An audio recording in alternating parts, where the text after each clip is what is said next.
Welcome to episode 63 of the Kratom Sobriety Podcast. This is Jacob.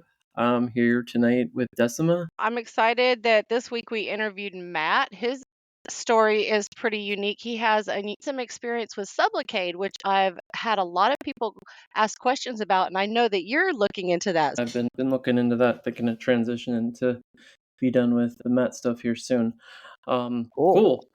Awesome. Before we get into that, this week we're going to talk about a lighter topic for our opening. Sometimes the podcast can be a bit heavy, and there is a lot of positivity to no longer being trapped in the kratom pickle, if you will. So we're going to talk about being sober and or not being on your drug of choice and recovering and having fun at events where maybe you used to drink or use or whatever. So there's a lot of apprehension around quitting when it comes to doing the things that maybe you used to do for fun, like going out with friends or going to concerts or seeing family or stressful situations or whatever it may be. And a lot of people think that they'll no longer be able to have fun, or they'll be like no longer be the fun of the party. That may not be as true with kratom as, say, booze or drugs or other things, because I don't think a lot of people, maybe people do, I shouldn't assume, but I never really used kratom to go like party or anything like that. Right. But anyways, there's what we want to talk about is you can have a lot of fun sober. In the 5 years I haven't drank, and now in the year that I haven't used kratom, I've done most of the same things I always did. I just went to a music festival with friends, and I had just as much fun. And I'm being totally honest here, just as much fun as I've ever had on drugs or alcohol or taking kratom or whatever it may be. And I remembered it all. And I stayed out pretty much just as long as everybody else. And it was great. We're just here to tell you that don't be scared about all of the things that you have to go through. You can have a lot of fun, and just as much fun when you're sober or in recovery than when you were doing kratom or other drugs. Absolutely. And you know what? The synchronicity of this all is today in Matt's first noon meeting, the topic was actually, what do you do now instead of Kratom? And my answer was similar to yours. I still do all the same things, but now I do them with freedom and actually enjoy them. So the way I look at it, it goes in stages, or at least it did for me. Whenever I first started doing Kratom, I would do it and I would do the things that I enjoyed. And at that time, let's face it, it enhanced it. If it didn't, Yeah. we wouldn't continue to do it. So it was like using certain substances would make the fun things that you're doing even more fun, until eventually it started getting to where now I need the kratom to do the fun thing. Then it started getting to where, well, I absolutely cannot do the fun thing without the kratom, until eventually you're not even doing the fun thing anymore. Kratom just completely steals it. And like you said, there's this fear, am I going to enjoy my fun thing again without kratom? And it is scary, but one day out of the blue, you say, fuck it, and you try it, and you're like, wow, I'm enjoying my fun thing. And before you know it, you're just doing all of the same things that you always did before again, but you're yourself. You're fully present. It's enjoyable. You don't have the chains and wondering and worrying about, oh my God, when am I going to dose again?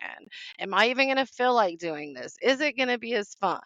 But it definitely is. It's funner. It's funner. Yeah. I I had the same exact experience that you described. I remember I went to dinner with friends, and when I wasn't dependent on kratom, just using it here or there, and I did it because I wanted to loosen up and be relaxed, and it was great. Mhm. But once I got dependent on it, it's like I had to do it. And Yep. then I just would end up calling people, or not even calling people, just not showing up for things that I said Not I was doing going to it. do. And it wasn't Right. because like I didn't want to do it. It was just like I didn't want to go there and have to do all the things you just said. So, man, Became a but yeah, drag. it became a big drag. So don't get hung up on, oh, I'm not gonna be able to have fun, or I'm gonna be stuck in and be this boring person because I'm not using kratom or drugs or whatever, or all of them combined. You can do anything that anybody else does and have just as much fun. It's all about More your fun. mindset. Yeah, or more fun, More fun. exactly. Yeah. Yeah.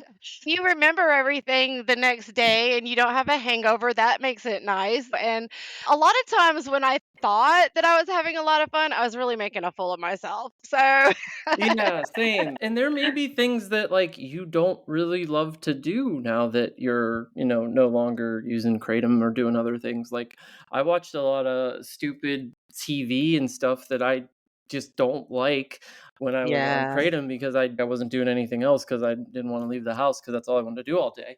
So And then you on the other side, you might even discover new things that you never I didn't know that I enjoyed the online community and the meetings as much, like recovery in general, as much as I do.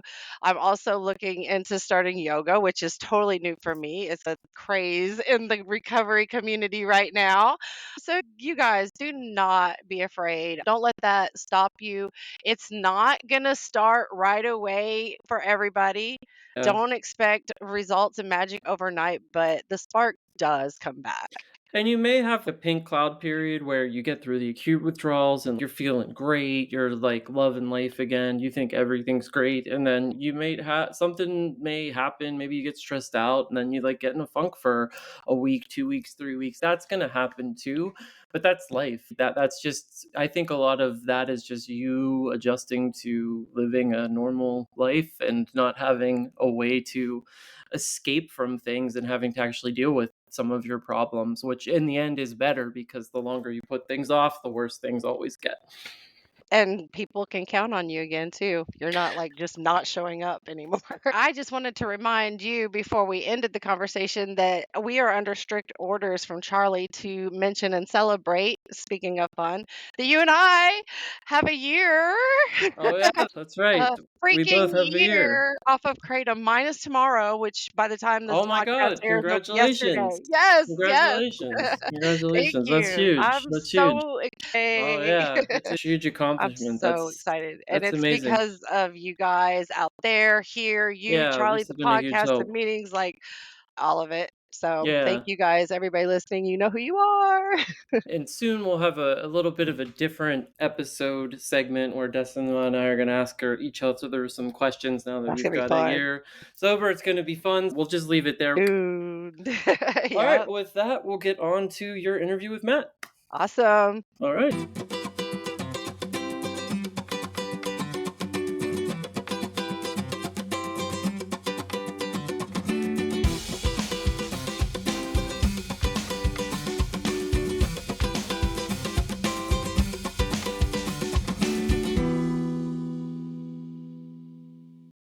Hey, you guys, Decima here. I am going to be interviewing a friend of mine tonight. Matt is somebody that I met in a mountainside recovery meeting. They have their meetings on Tuesday nights, and Matt is a face that I was seeing pretty much every time I went to the Tuesday night meeting. In fact, I thought that maybe you had attended this recovery center. I'm thinking that's probably not true now, but how's it going, Matt? It's going great. I'm happy to be here. Thank you for inviting me. Absolutely. So we definitely get to know each other in those rooms and those meetings. Now, Matt, your experience is a little different than other guests that we've had. And I'm super excited to talk to you about that, but we'll get to that later in the story. But you have some experience using Matt and Sublocade, and we'll circle back around to that. But the first thing that we want to talk about tonight is Matt, how would you introduce yourself to somebody that doesn't know you? My name is Matt. I'm originally from New Jersey. I currently live in Montreal, Quebec. I've been here for the past 11 years. I'm a musician. I'm a wannabe comedian. I've worked in administrative supervision roles in nonprofits for the last almost decade. And I'm a son and a brother and a friend to people. Nice. I'm a wannabe comedian too. I think I'm so funny, but I'm probably not. So go ahead and let us know now. I already know that you have quit Kratom. Yeah. How long has it been since you quit? December 1st, 2023. So as we are recording this right now, almost about a week away from 6 months. Nice. Congratulations on almost 6 months. And so let's just back up a little bit. How long did you take Kratom? When did you start taking Kratom? So it wasn't super long for me. It was a total of maybe 10 months. So it was the previous winter that I had picked it up, and I think from the get-go used it every day from the moment I tried it. So, So for about 10 months, you said? uh, Oh, okay. That, you know what? That's actually, I'm glad to hear that because so many people like myself, we get caught in it for years. And I'm glad yeah. that you were able to get a hold of it right away. 10 months isn't right away, but so let's go ahead and talk a little bit about that. First of all, did you have a history of any other like substance abuse issues or addictions in the past, or was Kratom your first run around with that? No, I'm absolutely a recovering alcoholic and drug addict. So I got sober in 2011 from alcohol and every other drug and managed to stay sober. So it was over 12 years. I picked up Kratom. But it was a journey for me. From the age of 26 to 30, I was in rehab probably 10 times and psych wards and suicide attempts and detoxes in hospitals and all that stuff. And I got sober. I got sober in AA. I got sober in rehab, but then I came out and just found myself in AA through the steps. And I had sober time even up to 2 years, but I will never stop telling people that the steps are really what did it for me and continues to do it for me as far as not just stopping drugs and alcohol, but really learning how to live. And I never ever thought I'd touch anything again until this happened. So you were okay, let me make sure I'm understanding. So you had actually quit alcohol when you found Kratom? I still, to this day, for the last 12 and a half years, have not Right. touched alcohol or any drugs besides Awesome. Kratom. So how did Kratom creep in? How were you Um, introduced to it? so I work the job I had for the past, let's say, 8 years. Really, like I work with a lot of trauma, and I would say like a combination of that and things in my personal life getting really heavy. I had a burnout at work, and it was anxiety related, and I was very like worrying about medication and pharmaceuticals and things. So I started snooping around online and I really wish I had stopped at something like lemon balm and chamomile. I looked and I ended up on Reddit for the first time in my life Yeah. and came across Kratom, and the warning signs were there immediately. I'm not one of those people that I thought it was healthy. Like I knew it was a bad idea. How much of a bad idea, I didn't know. I didn't really know about like opiate receptors and all that stuff, but it was like, oh, if you have a problem with addiction, stay away from this stuff. If you can't imagine taking something once or twice a week and that's it. And in my head, I was like, oh, that describes me, but I'm still going to try it. And so in Canada, you need to order it through the mail. And surprisingly, when I first got it, I I felt something. It wasn't what I expected. I thought it was going to be like, oh, relax and go to bed. I didn't expect stimulant feeling at all. But I also didn't really like it, and I got sick. And I'd actually been like, okay, maybe this isn't for me. But then, stupidly, maybe a week or two later, kept reading about it and then was convinced that I had just gotten some bad kratom and ordered it from a more like reputable source. And then when I got it again and I took it that first time, it felt like oxy or something for someone who hadn't taken a drug in 12 years. Like it was like, and I was like, oh, this is a drug. There's no getting around this. Like I'm high. And as we know, the consequences aren't there in the beginning with that stuff at all. So I was just like, cool, I'll do it twice a day and maybe in a month I'll stop. And it got its hooks in me right away. Like I felt like even a week or two later when I was like, oh, maybe I'll take a day off, like my anxiety was through the roof. And I got very obsessed with, and I think a lot of users of this substance can relate, is like trying to each time figure out what it was to recreate the right feeling. Because it's maybe the first week or two it was consistent, but then it would be hit or miss. And I'm like, oh, it's because I ate at this time or I did this. Ridiculous things like, oh, I took a shower at this time, I'm going to do it again. But you come up with these rituals to kind of chase that. And then I got Chase more, that dragon. and I was off work and I was supposed to be healing. And I got involved in these forums. I even got in some different social media groups about it and found community and found people that I still have affection for, even though I had to, completely walk away from that stuff when I quit. But I got really caught up in this sort of culture of it. There are red flags all over the place in that culture, though, because I'm going to limit what I say about it, but there's a lot of denial, there's a lot of projecting and things like that. And I wasn't really into that, but I was dependent on this stuff and I wanted to be part of that and to seek out, like, again, in Canada, you need to order it through the mail. So I was like, okay, I got to find the best vendors. I started writing directly to US vendors, all the small batch, having them send it to Canada for the first time, and got really into that. And it snowballed. I'd say I'm grateful that extracts weren't that easy for me to get, and also that I didn't go as long as other people, but it was building up the amount I needed to accomplish whatever it was. I remember twice a day is what I started at, and then it was like 3 times a day and then 4. And honestly, most of those were such a waste. It was just like, it was doing something, I don't know, getting rid of withdrawal or just giving my life meaning or whatever it was, but it wasn't fun.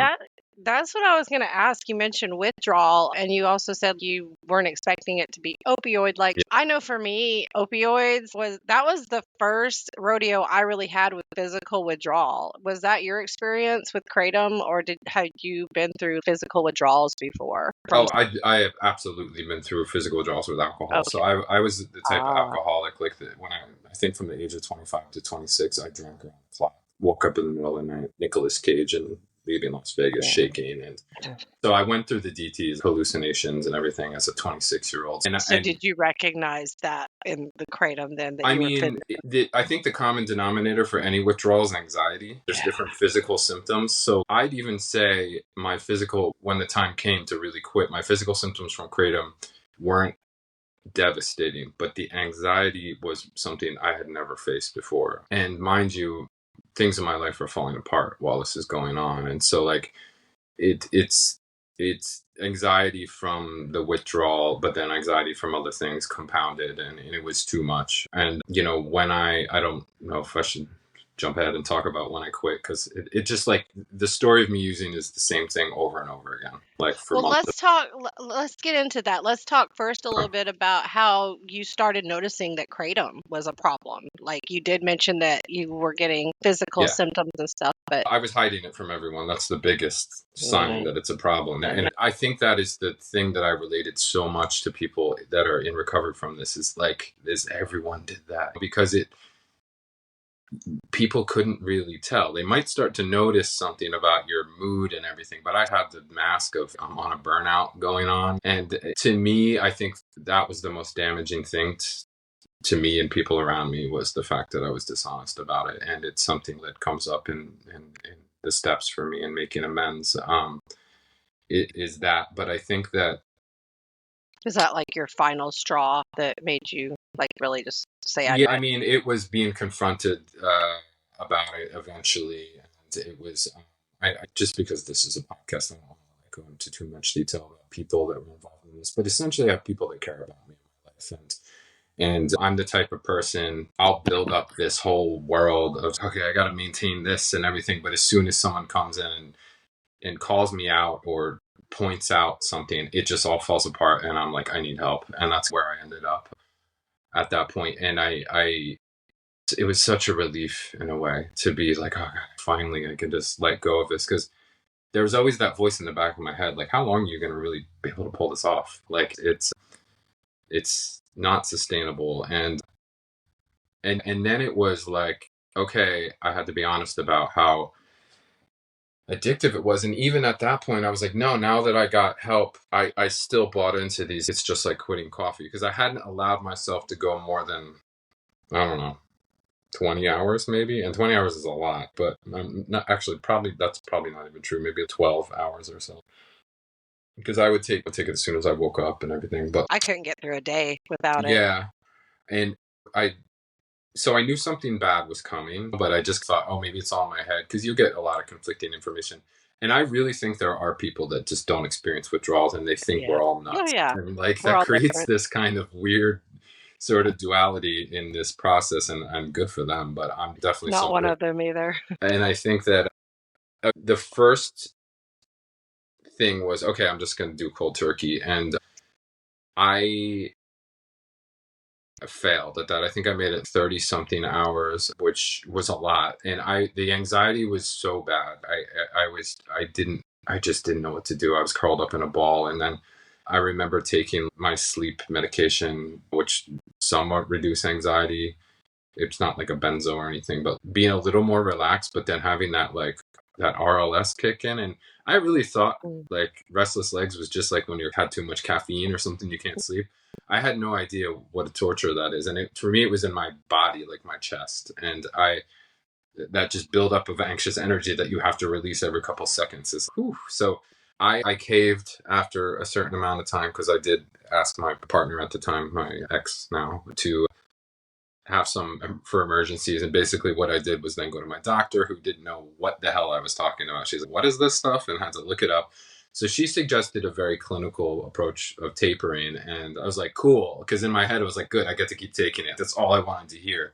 And I knew after a day or two, I wasn't going to be able to pull it off. And I tried for about a week. And it was just like, I was anxious the whole time. And I was like, wasn't even getting the satisfaction I was looking for in the doses. So then I decided that I wanted to go into a detox. And so in Canada, especially in Montreal and Quebec, first of all, most of the services are in French, and I didn't want to go to detox in French. So it was like, my other options was like go on a waiting list. And I decided as an American, I was going to go back to New Jersey, put myself in public assistance. And I did. And I went to my parents' house and I went to a detox in New Jersey. And they knew what it was. And like a lot of people in there didn't, but like the right people did. And that was a real reality check for me to go back to a detox after not only being sober for a long time, but I turned into a full-fledged adult during those 12 years. Like I have a good credit. I bought a house, like all these things. So to go back and be in a detox bed, and it was like, oh, this is me underneath it all. And it was hard. They did say, okay, here's some Librium or whatever it was, which barely put a dent in anything. And they're like, you have Suboxone if you need it. And at the time I was like, oh no, I know to stay away from that stuff. Like I'd never had a issue with heroin or anything. So I refused it, but I was like mega anxious for 5 days. But my physical withdrawal symptoms went away pretty fast. And they're like, your physical withdrawal symptoms are done. Like you can check out. And I was like, hell, I want to check out. Like, and I got out, and that was just the beginning of the anxiety. Like basically it just hit me when I was back out. The anxiety hit me so hard. I was trying to like just run for hours just to get it out of my body, and it didn't. And I decided to pick up again. But I decided to pick up again with the plan that I was going to contact the doctor to get put on Suboxone, having no clue what I was in for, having heard all the warnings. I'm not saying this to recommend it. It was an impulsive decision, but it was a happy ending, which you'll hear. But I was the telehealth and stuff. So I went that route, and it instantly worked. That was December 1st. I haven't had Kratom or a craving for it since then. But then this is the next part of the story is, okay, now I'm taking this notorious stuff that people are on for years. And it gave me tons of energy and motivation in the beginning. And I'm grateful for that because that got me, and I haven't really mentioned this, I reconnected with AA. I got a new sponsor during this time. I started going to the gym. That kind of gave me the wherewithal to get back on my feet as far as someone in recovery. And I'm grateful for the medication for that. But I also told myself, okay, I need a plan to get off this stuff. And I was talking to just various people in the rehab world, and people kept mentioning Sublocade. So I was like, okay, I'm going to try to get that. And I had to basically come back to Canada during this time. And that delayed the process a bit because I had to come back here, get on a waiting list for the addictions clinic. But I told them right away I'm interested in Sublocade. And while I waited for that, I went back to work and I started to rebuild my life. And I should mention that during this entire time, I'm going through divorce and I'm also about to leave this job, and I'm making major changes. I was busy. I was facing pain that I hadn't faced yet in life. I was like, despite the fact that I had this sort of support by Suboxone, I was feeling everything. But I think there's something about being busy that helps. And I had just these major things to tackle, and emotional, physical, logistically. So I was doing all this while going through withdrawal essentially. But eventually I was like, okay, like I'm in the clinic. I want to get the shot, and I'll talk specifics now. Like For Yeah, me, I actually, not to interrupt you, but yeah, I want to make sure that because a lot of people have asked questions about this, Matt. yeah, yeah, Really excited. So I want people that are tuning in to understand that we're going to talk about that Sublocade shot now. And I'm going to throw a couple questions out. You're probably going to answer them anyway, but a few things like, how about you tell us first? And then if I still have questions, I'll ask. How about that? sure. And as you can tell, when I get going, I can talk. No, I just want to make sure because this is exciting because we really want to hear how this went. So I'll rewind. Like when the doctor put me on subs, they prescribed your like eight 8 milligrams up to 16, and 8 milligrams was way too much. So the first 2 days I took 8 milligrams and was out of commission, and not in a fun way. So I just want to make sure people understand it's not a recreational feeling at all. And I asked if I could go down, and I got myself down to 3 milligrams a day after a couple of days. That's what I stayed on with Suboxone. I think I could have gone lower. I just found that comfort zone and wanted to kind of stay with that. So I did that, and then the doctor, like how she described the Sublocade for me was off label. So meaning that normally I believe if you have opiate issue and then you're taking higher amounts of Suboxone, then you take the 300 milligram shot and you get a bunch of them. Let's say you're doing it for a year or whatever. I wanted one. I wanted to be done, and I wanted the smallest one. So there's 100 You milligrams. got one shot is all. Yeah, I got one shot, and it was the 100 milligram shot. And in order, and this is where I keep getting conflicting information, because she told me in order to like stable, like in order for that shot not to be too much initially, I had to go up to 8 milligrams. So I would say going from 3 to 8 milligrams and having to be on that for a week was like the sickest I was the whole time, because it was too You much. mean Suboxone? You had to go Yeah, from. to get myself ready for the shot, and That that was was my really, next question. Sorry again to interrupt. So yeah, okay, that because these details we want to know. yeah. So you had to go up from 3 to 8 on the Suboxone. Now, did you have to go straight? Was there a time period between your last dose of Suboxone and then your shot, or how did that work? Oh no, I mean you take your Suboxone the day before, and then the next day you go to the doctor and get the shot. Suboxone lasts quite a while. Like it's not Wow. Kratom where it starts running out and you're It like, I has that mean, half life. you can emotionally expect like anything, like a cup of coffee if you're craving it. But anyway, and I was on, like I said, like that week before I was on 8 milligrams, like it was actually like awful. I was nauseous and all these things. But Mm. and I might think that was too much, because when I got the shot, I definitely didn't feel like that. And so you get this shot, it's in your stomach. It wasn't as painful as I thought it was going to be. Granted, I got the smaller one, but it creates this little lump in the fat of your stomach.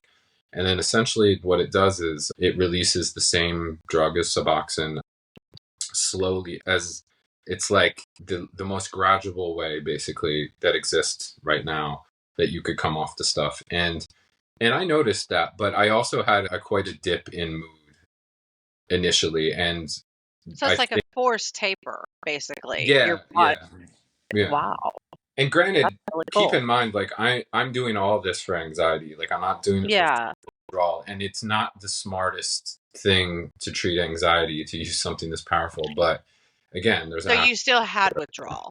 it's hard to say, because I really do think since I was on Suboxone for about 2 months, I was coming. Then I had changed the withdrawal from Kratom to Suboxone. And what I will say is, I think that all the warnings are correct, and you should be really careful. It's an extremely powerful drug, but I was way more comfortable tapering off something under that doctors knew about that could control. Like to me, that was a no-brainer than this mysterious powder that comes in the mail and that's inconsistent and everything. So I was more comfortable with that, and it's what worked for me. And I think that they it, they say it can be detected through testing for a long time, but the doctor said especially that low of a shot was really about a month, and then it wasn't really doing anything anymore. So during that month, which was in February, definitely felt the changes. I also got sick twice. I think Kratom really prevented me from being sick, so I just kept getting sick afterwards. And so it was like being sick,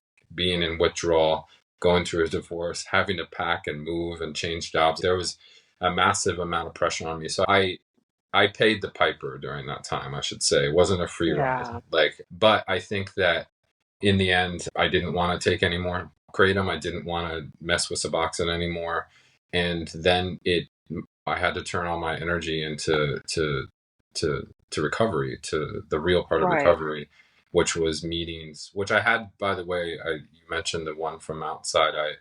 I found that one, I think, my first week, and I went every week, and I was a little hesitant to like start going to more meetings because I was also in AA. But somewhat recently, I got the green light from my AA sponsor to, if I want to and I see the need, to put more energy into these Kratom meetings. Because, and I'm jumping ahead a bit, but there is a massive need in society right now for this, and I really feel like I could be very useful to this community. Anyway, but I'm getting ahead of Absolutely. myself because there's so much positive. Matt, I agree. I mean, it's so exciting. It really is. But so I just want to, I guess, back up and focus on something you said a little bit, because the number one thing that I see asked a lot about Sublocade. Basically, people, we're addicts. A lot of us are looking for a way to cheat that withdrawal. And I heard you say that you still had to pay the piper. It may not, I don't know, maybe you can tell us if it was as intense as it maybe, if you think it helped, or I guess I'm asking, do you think that it's possible for people to use Sublocade to come off of Suboxone and not experience withdrawal? Or do you think that is maybe a myth? No, I think that the difference is you're going to spread it out more. So you have to be in it for a long ride. If you're Got going to quit Kratom and do cold turkey, which I admire so much, it. you're going to Yeah. suffer more, but it'll probably be overdone, like overdone quicker. I think that with Sublocade, I had really good days, and that was a reprieve. Like I Hmm. would have some bad days, but I'd also have really good productive days, and so I could manage. And when I say I paid the piper, like I listed all that stuff I was dealing with. I think that's Yeah. really like where I had to, no matter how I felt that day, I had to do that stuff. Like no one Yeah. had sympathy for me in this situation. So like it would, and there was no one to do it for me. So that's where I think it happened. But I also think that my path was what was meant to be for me, because there's no way I could have had the capacity to do all this stuff if I was just cold turkeying somewhere. Like, and so I would say Absolutely. that it will, you're still going to experience some stuff. Some people talk about it as if they didn't experience any withdrawal, and it might be conditional to what's going on in your life at the time too. Right. But I think that I'll list the things. It was definitely like less anxiety, more depressive moments. I think that's when they started to happen. And also the hot cold stuff. Like that Yeah. was horrible. And granted, I'm still getting over from using Kratom for months. I have like teeth issues. I have digestion issues. I'm not really in shape. So my body is also just not at its best. So I'm dealing with all that stuff as a 43-year-old too. Like it's Yeah. like I I understand. don't bounce back as easily as I did in my Right. 20s. So it's hard to say on any given day, oh, is this pain related to withdrawal, or is it, just But other? it's easier to sort it out now, though. So we Totally. do have Yeah. that. I love it. Yeah. So it sounds we've already talked about what helped with your withdrawals. It sounds like the medication helped a lot with that. So what was your first 30 days without Kratom? What was that like? I'd say that was positive because I was using Suboxone, and I had a bit of a pink cloud because it was relief from the sort of Sludge the monster. exactly, and the grips of addiction, and there was so much Hmm. like change about to happen, a lot of sad heavy stuff, but also positive stuff too. And I was riding that wave. So I'd say my first 30 days with the route I chose were actually quite positive. I would say like month 2 and 3 were harder than month 1 for me. Oh, absolutely. It seems like there's a point at about 2 or 3 months that a lot of people we start struggling again. Yeah. But I'm glad to hear that first 30 days was positive for you. I understand completely because I feel the same way about the Vivitrol shot. It takes that craving and all that stuff away so you can focus on recovery for a little while. And it's a Right. nice reprieve to not have to Totally. worry about that. So, you already mentioned the meetings, which you said have been great as far as a support system. What other support systems do you have in place so that you don't relapse? There's the AA meetings, and I do like in person in here in Montreal. I do online. I have a sponsor that I talk to, and redid my steps. So that's one. Like to me, that's the core of my recovery. Your But step. then but then there's the Kratom meetings, this community we have, and I think that let's say even the past couple of weeks has really grown for me as a really an opportunity to help and an opportunity to like connect with people in a way that's really exciting and contagious. And I feel just even recently like new energy, new people showing up. People are coming to these meetings It's cold amazing. And turkey and they're staying sober. They're telling I us that know. every day. Like it's wild. Like I so have day 60, I have day 90, yeah. and it's you're looking around and you're like, all these people 3 months ago were just trying to get a day, and it's Yeah. so amazing. I agree 100%. So it sounds like things are going really good. Tell us about that. What's going on in your life? How great is it? I've experienced over the past 5 weeks the best I've felt in 10 years. There were some big sad changes in my life and a lot of scary things, but essentially I've gone from being afraid of everything and wanting to restrict myself to my dosing schedule. And basically what Kratom did was just made me want to go on stare at screens and be by myself and drink coffee. Two, I'm applying to new jobs. I'm going out, spending time with people. I'm doing yoga. I'm going to the gym. I'm living back in the city because I had moved out for a while, and I'm just being very social, and I'm playing music again. I go to Vermont every weekend. I have a friend who has some physical disabilities and needs help. So he like, actually, it's like my job right now. He has funding to pay, and I go spend time with one of my best friends. And I'm just moving, and I'm optimistic, and I'm talking about traveling again, and just like everything about myself I thought had faded away.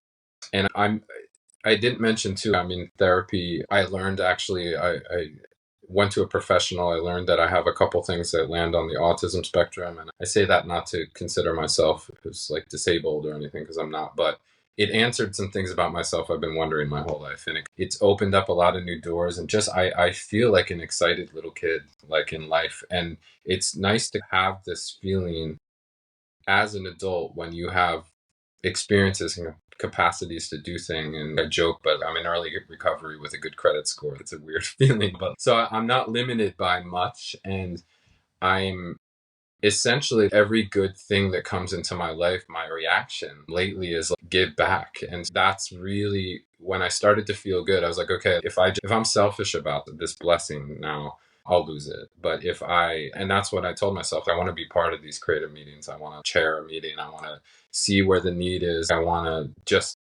give into this community and see where it can grow, because I know from experience in AA, and we talk about like the 12th step and everything, that's how you keep your sobriety, is to give it away. So I'm just in this moment.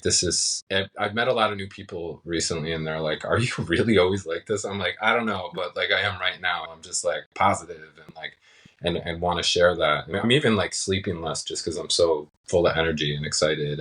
It's And like you wake up to be who you're meant to be. I want to tell you that I personally absolutely appreciate you. I love what you bring to the community as well. You saved my ass and the community's ass already.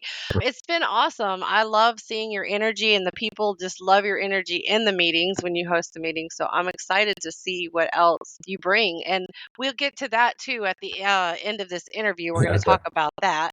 Sure. But one last thing, actually, I do have two more things. But if you were to give somebody your top tip, if they were to ask you how to quit Kratom, what is your number one tip? I, I I really think it's no matter what is get yourself into this community, because like when it sounds cliche, but it's like you show up to these things carrying so much weight, and you leave your first meeting with like people helping you carry it. And Yeah. it seems corny almost to want to be in like a social media chat or like these meetings where everyone's talking like me and positive and sounds ridiculous, but this is then you'll get the answers about, oh, do I want to use meds or go to the doctor or whatever. Don't let that start from a place of like fear and isolation. Be part of that first. And then I think that the answers will come to you. And I also like, I will always say 12-step programs. There's plenty of reasons to be skeptical of them, but I think that it is the biggest resource we have as humanity for addiction. And I think give it your best shot. Put aside your sort of concerns for a while. And if it's not for you, there's other things out there too, but give it a decent shot first, because to me, I wouldn't be of any use to anyone else. if I didn't have that as my foundation. But those are both examples of community. Like, to me, that's like the first step, no matter what. So don't be afraid to use the resources that are Yes. available. Absolutely. I couldn't agree more. And I feel the same as you because it's hard sometimes to get help and everybody doesn't have the resources available. So that's that we are all that we have for each other sometimes. How about for yourself, Matt? If you come back in a year and listen to this interview, what is a message that you want to give to yourself? Don't forget what brought you here. And like what I said before, you got to give it away to keep it. Like I going back to, I didn't really talk about it much, but when I got sober 12 years ago, everything changed. I just became a positive, optimistic person who could handle things. And I eventually met, who's now my ex, but met my wife and fell in love. And I moved to Canada and started a career and started working in education and got to travel up to the Arctic and live in indigenous villages up there and like do all these amazing things. And like during somewhere along the line, like all those things became more important than my recovery. And especially with the pandemic, a very convenient excuse for alcoholics to stop going to meetings and stuff. And that's what started to erode. And I think that I really started to be very dishonest with myself to how I felt about things. And I kept just pushing through and it all blew up. And it's fucked up to say, oh, sorry if I can, I don't know. Nope, you're Okay. good. That I think my relapse was inevitable because something had to break, something had to give. And me as an addict alcoholic, that's usually how it goes down. And thank God it wasn't death or jail, the other Yeah. options I had. I'm just with all these examples in my life, the Matt a year from now needs to remember that recovery was a gift and I need to share it to keep it. So. Nice. I love that. So, is there anything that we haven't talked about that you want to make sure to get out there tonight on this interview, Matt? Come join us. Come be part of Yes, this fun. We have a lot of fun, creative musicians and funny people and a lot of different accents in our meetings. I it's like that. You know, awesome. I like this Bayou accents, and I don't know what mine is now after living in Quebec for 10 years. We see squirrels, we see Yeah. Hawaii, we see, I'm telling you, we see all the kids. It's amazing. It's corny, but it's fun. And I agree. I love it. So I just want to say thank you. Oh, wait, before we leave, are you set on a day yet for your meeting? We're gonna do Fridays at noon Eastern time. I'm hoping that people on the West Coast, like it's like their first thing of the day kind of thing. KratomMeetings.com. Check it out. The Monday, Wednesday, and Friday meeting link, Matt is going to be hosting that. So for those of you that are not able to get to the evening meetings, or maybe you want both, we got a daytime meeting coming for you guys. So thanks again, Matt. I'm so glad that you were able to, be flexible with me. I appreciate you sitting down to talk with me tonight. It was my pleasure, and thank you for everything you do for our community. Absolutely.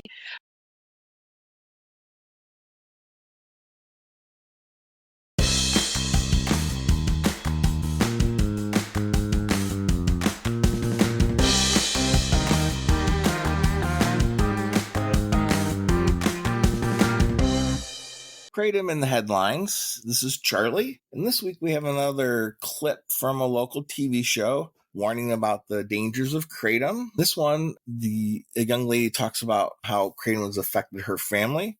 Her younger brother is currently addicted to Kratom, and more sadly, her older brother died from a Kratom-related cause last summer. Take a listen. You go from a normal, everyday, happy-go-lucky person, and it's like the life is sucked out of him. And he's okay with it because he's such a big advocate for the tea. And he truly thinks that we're the problem and it's not him. But that's not even the worst of her family's story.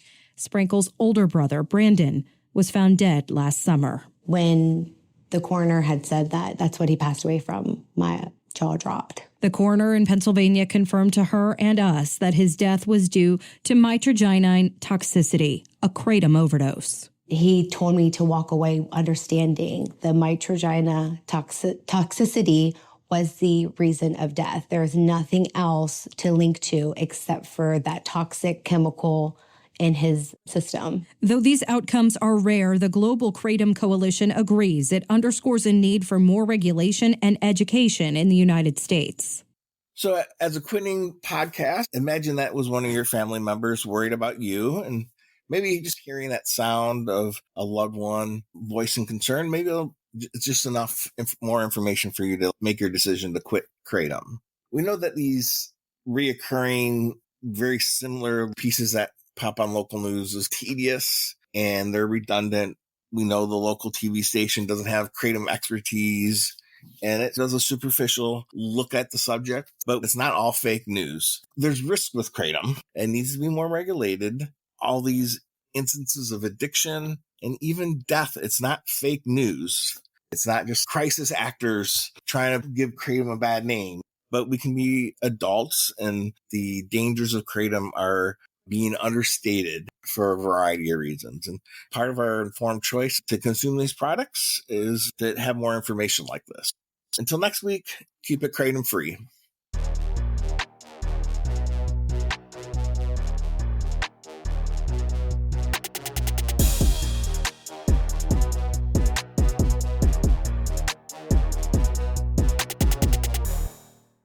Hi, quitters. Decima here. I hope you guys all had a lovely week. Today I'm recording this on Saturday, June 1st, and it just so happens to be my 1 year celebration of being Kratom free. I am so excited. I was more excited for this year than my birthday. Charlie celebrated back in March, and Jacob celebrated in April. So that brings me the caboose, wrapping it up for us. All of the hosts have now officially celebrated 1 year Kratom free, and I couldn't be happier about it. So to celebrate, we're going to bring you guys something special. On June 15th, we are going to have a meeting marathon. Now, there have been meeting marathons in the community before, but this one is going to be Kratom specific. A lot of the people out there in the community are going to help us out. And we're not just celebrating the hosts of this podcast, we're celebrating you guys too. There's so much to celebrate. You guys are stacking days, months, and coming up on those years. We are celebrating everybody's birthday and their rebirth day on June 15th. We have some exciting sessions planned. Somebody has signed up to do a yoga session. I think somebody is going to look into the 12 steps for an hour. We have some fun things planned, like some tarot and music. I honestly don't know what all is going to happen that day yet as far as these meetings go, but I know it's going to be fun. On that note, we are still looking for hosts of meetings on June 15th. So if you would like a slot, just reach out to me. You can reach out to me at decimataxservices@gmail.com, and I will get you a slot on that agenda. I cannot wait to see you guys at the marathon, and congratulations to everybody else out there that is celebrating all of those wins in recovery.